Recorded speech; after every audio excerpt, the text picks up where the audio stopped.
On aime bien les chiffres, n'est-ce pas? Et beaucoup d'entre nous n'ont pas eu la clairvoyance de noter, depuis le 12 juillet 1973, que Jean-Paul Legris a commencé sa vie de cycliste après avoir fait du judo et de la musculation. Il a des chiffres à nous donner. Écoutons et voyons voir. J'ai toujours marqué ce que je faisais à l'entraînement et en course. Voilà, mais ma place, le nombre de machin. Donc je peux donner tous les chiffres qui sont effectivement, même moi, ça m'affole quand je vois tous les chiffres. Donc tu as tout noté sur une feuille, sur un cahier? Voilà. Sur des petits carnets, donc le petit carnet il est plein, ouais, je change et je suis à mon 4e petit carnet. Ah bah on va voir ça, on va voir ça. Ouais. C'est pour nous donner quelques chiffres quand même. Alors, ben, cette année, au mois d'août, j'ai passé la barre des 500 000 km. Voilà. Et donc, alors pour parler des chiffres, ben, j'ai fait 49 cyclosportives. J'ai 189 victoires, des petites et des plus importantes.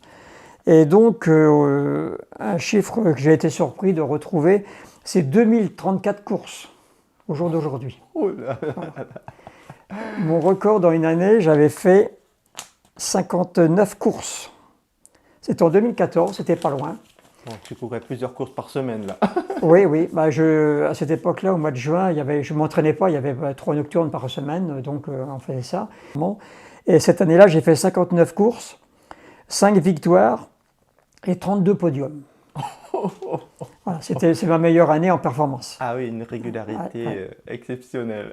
Et encore, pour parler de Noé, cette année-là, c'était la première victoire de Noé en vélo. Ah oui, c'était laquelle? Quelle année? 2014. 2004. Oh, c'est Donc, récent en plus. donc il avait 11 ans. C'est Voilà, ce qu'on va voir. voilà mon premier carnet, voilà. C'est là que tu notes tout. Voilà. Et donc j'avais commencé par 15 km le 12 juillet 1973. Donc je note, voilà un petit peu comment ça se passe, par exemple, là c'est au hasard. Je note en rouge mes courses. Je note en rouge mes courses et ça me permet de savoir combien je fais de kilomètres par mois, etc. Et voilà. Et le dernier, c'est celui-ci, c'est le 4e, qui a été commencé en 2020. Voilà. Et voilà le mois de septembre, les dernières performances du mois de septembre. Eh oui, il y a des 3 courses. Voilà, il y a 3 courses et la semaine prochaine, il y aura le championnat de France des toques blanches. Ouais, bah, j'ai des chiffres que j'ai notés un petit peu là. Je suis à 189 victoires. Je dois avoir 431 podiums. Un chiffre que j'ai calculé il n'y a pas très longtemps. J'ai dû faire 2031 courses. Voilà. Donc avec certainement beaucoup de chutes, parce qu'il y a eu des chutes aussi. Hein. Ah, c'est inhérent au vélo. Ah, il y a eu des chutes, il y a eu des crevaisons, il y a eu des joies et des pleurs, mais on garde le principal, on garde les bonnes joies, les résultats. Voilà. Oui, ça c'est le trophée national. Mais je fais un peu de peinture aussi, bien sûr. Hein. Alors j'avais commencé la peinture parce que j'étais amoureux de mon métier. Hein. Et le métier pâtissier, c'est très vaste. On dit pâtissier, on fait des gâteaux. Mais si on veut, c'est un peu comme dans n'importe quel métier, dans quel sport, on peut monter beaucoup plus haut. Et moi, je m'étais lancé dans les concours gastronomiques de gâteaux. Que je pourrais faire voir des pièces. Donc c'est des pièces en sucre, c'est de l'artistique, c'est plus du tout de la pâtisserie. Et pour progresser dans les choses artistiques, je m'étais mis au dessin qui était un petit peu un rapport avec la pâtisserie d'art. Voilà. Donc ça, j'adorais ça, je faisais beaucoup, j'ai fait des stages et j'ai fait des belles choses quand même en sucre et en pâtisserie. Donc ça, c'est un sujet que j'avais fait pour justement ma professeure de peinture. Donc tout est comestible, hein, les crayons, les gommes, la couleur, voilà. Voilà, des choses comme ça, les rubans en sucre, aussi. Et les petits pédaliers, il y avait un petit gâteau sur chaque petit pédalier. Donc là c'est pareil, tout est en pastillage, enfin tout est en décor, tout est en montage. Voilà, je m'amusais à ça après mon travail. Entre le vélo et le travail, un peu de décor, voilà. Donc voilà, moi j'arrive dans la caverne d'Ali Baba, hein, c'est ma pièce à vélo. Voilà, donc c'est mon atelier vélo avec les vélos. J'en ai beaucoup vendu hein, déjà, hein, j'en rachète des neufs, je revends. Donc le dernier spécimen, c'est un petit bijou, là, c'est le vélo de l'équipe du Kazakhstan. C'est un petit bijou que ça roule presque tout seul, presque. Voilà, comment dire, je suis fan du beau matériel, donc j'ai toujours eu des beaux vélos. Bon après, voilà, c'est pas évident quand on est jeune d'avoir des beaux vélos, mais bon, voilà, moi je me faisais le plaisir à travers les vélos en ayant du vélo haut de gamme. Alors ça, c'est les vélos de ma compagne, qui est une sportive aussi accomplie, hein, qui ne faisait pas de compétition, mais qui a fait tout ce qui est possible en cyclotouriste, c'est-à-dire des Bordeaux-Paris, des Paris-Brest-Paris. Ah oui? Ouais. Elle faisait des traversées de la France, des clubs donc, en cyclotourisme, donc elle a aussi un très très beau palmarès. Quel est son prénom? Ghislaine.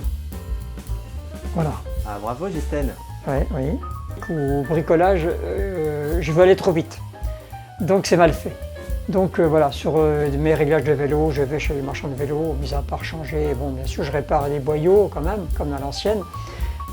Les petites choses, réglages, ça va, mais le reste, non, je touche pas au beau matériel voilà, pour pas faire de bêtises, je préfère aller chez le vélociste. Et tu roules en boyau ou... Toujours en boyau, donc sauf le dernier vélo que j'ai acheté, qui est en pneu. D'accord, Voilà. Et des tableaux aussi. Et les tableaux, donc des tableaux, que j'ai continué avec les tableaux. Des tableaux pendant, ouais, ça fait une vingtaine d'années que je peins pour le plaisir. Tu peins donc sur des tableaux, sur toile. Voilà. Et... J'ai démarré en aquarelle et puis maintenant c'est en huile, donc c'est sur toile effectivement. D'accord. Et même sur du bois, en rentrant sur ta fenêtre, j'ai vu... Oui, effectivement, cette année j'ai dit tiens, ça m'a pris comme ça. Je me suis mis à peindre mes volets. Donc voilà, j'ai peint mes volets de l'entrée, de droite-gauche. Voilà, je me suis amusé à ça, donc c'est un peu folklorique, mais bon, les gens trouvent ça marrant, bien. Voilà. Ouais. Oui, c'est un Willier, c'est le vélo officiel Willier. de l'équipe du Kazakhstan. Oui, c'est du vélo de haut de gamme. Hein. Ouais. Voilà. Personnalisé, s'il vous plaît. Pour Monsieur Jean-Paul Legris.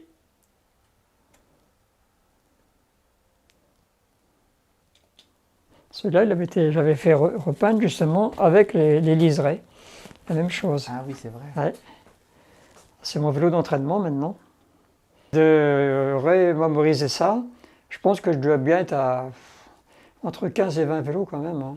Et effectivement, j'ai la chance maintenant d'aller à La Réunion tous les ans puisque ma compagne a un appartement là-bas. Donc on passe les mois difficiles de la métropole, on les passe au soleil. Voilà. Et donc, ben oui, effectivement, au mois de novembre-décembre, je roule en vélo à 28-30 degrés.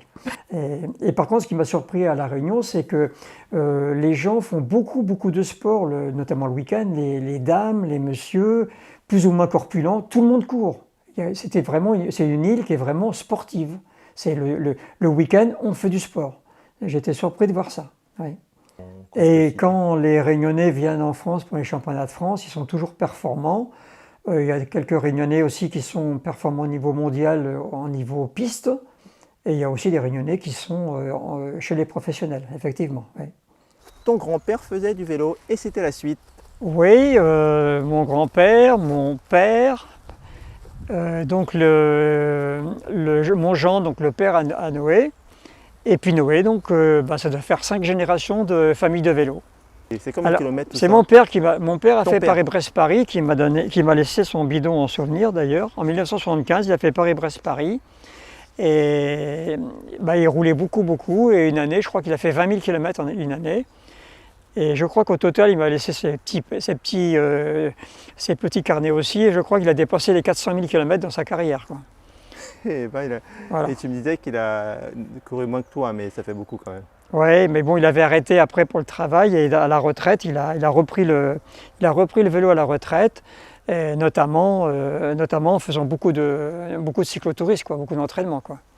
J'ai un jeune en Afrique qui fait beaucoup aussi pour le vélo, c'est Raouf Akanga et pareil, il essaie de développer Et les jeunes avec des vélos qu'on ne souhaite pas avoir ici en Europe, eux, avec ça, ils sont heureux et ils sont assez performants. Ouais, et pour en revenir à ce que tu dis, là, bah, j'ai mon club que j'ai fait un petit encart à mon club quand j'ai quitté Pontoise pour 2 ans, c'était le club de Maule. Et il y a un monsieur qui s'appelle Pierre Herouin qui est très bénévole à ce niveau-là, qui envoie d'ailleurs du matériel vélo au Rwanda, je crois. Enfin, je ne sais plus exactement, mais bon, il y a des gens quand même qui sont en métropole qui s'occupent justement d'envoyer parce qu'ils ont pas de matériel, quoi. Ils courent avec des tennis, etc., quoi. Donc là, c'était avec Nicolas Hédé, qui était pro chez Cofidis, et qui m'avait, pour l'anecdote, il m'avait emmené, et donc on était, je sais pas, à 38, 39 les premiers kilomètres, et j'osais pas trop lui dire, et à un moment, j'ai dit, bon, ben, on y va. Et donc, lui, il était en vacances, hein, c'était il avait fini la saison, il était en long, etc. Et donc, bon, après, il a embrayé, c'était bien, mais bon, c'est vrai que si on avait roulé dès le départ comme il faut, bon, j'aurais pas été loin du premier. Voilà. Donc là, ce jour-là, j'étais dans l'anecdote. Enfin, on avait bien roulé, mais bon, il était en dedans. Et moi pareil derrière. Ouais, tu voilà. n'osais pas lui dire de. Bah, j'osais pas lui dire d'accélérer. Voilà. Et donc, je lui ai quand même dit, au bout de 3-4 km, j'ai dit, bon, on y va. Bravo, bravo. Et l'armoire à trésor. Voilà, l'armoire à trésor. Il y a un peu de fouillis. Hein. Bon, bah, il y a mes 3 maillots de champion du monde. Il y a beaucoup de maillots de champion de France, ils ne sont pas tous là. J'aime bien aussi parce que j'avais gagné le championnat régional FCGT. Bon, mais ça m'a fait. Ouais, j'ai été très content de gagner ce maillot régional. Et cette année, j'ai gagné le championnat départemental FCGT. Donc là, avec Raymond Poulidor. Et les peluches, c'est des peluches que j'offrais quand j'organise. L'année dernière, j'avais offert ça à tous les enfants pour le 10e anniversaire de la Gentleman. Tout le monde avait une petite peluche comme ça, de souvenir.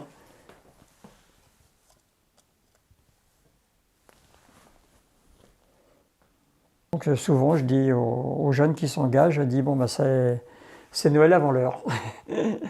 Ils ont le plaisir de pédaler, ils sont bien récompensés. Une victoire dans l'heure, oui. Une énième. Il n'y a personne derrière toi? Ah non, il y avait le trou là, oui. Oui, il y avait le trou là, il me semble.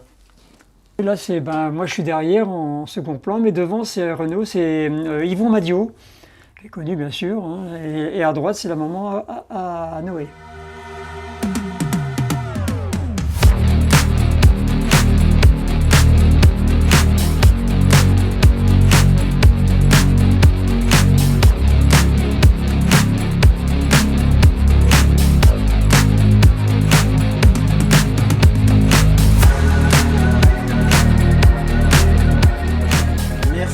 Merci d'avoir accepté cette invitation, très heureux d'avoir discuté avec toi de tes quasiment 50 ans de vie cycliste. Tu es un exemple à suivre à 76 ans, tu es actif, tu donnes un sens à ta vie, tu te bouges, tu crées ton destin de vainqueur, alors bravo, bravo, bravo. À bientôt pour le prochain reportage qui sera consacré à 2 coureurs qui ont décidé de faire 100 km à pied.